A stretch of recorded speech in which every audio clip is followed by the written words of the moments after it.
আসলে ডেঙ্গু জ্বর কেন হয়? এই জন্যের বৃষ্টি পড়ছে, বৃষ্টির মধ্যে দেখতে পাচ্ছেন এটা একটা বিল্ডিংয়ের ছাদ।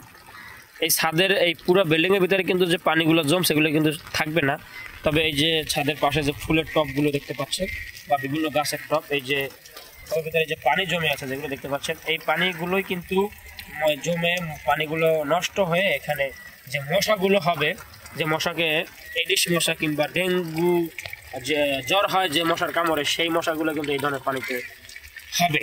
তাই এই বিষয়গুলোর প্রতি সবাইকে সচেতন থাকতে হবে।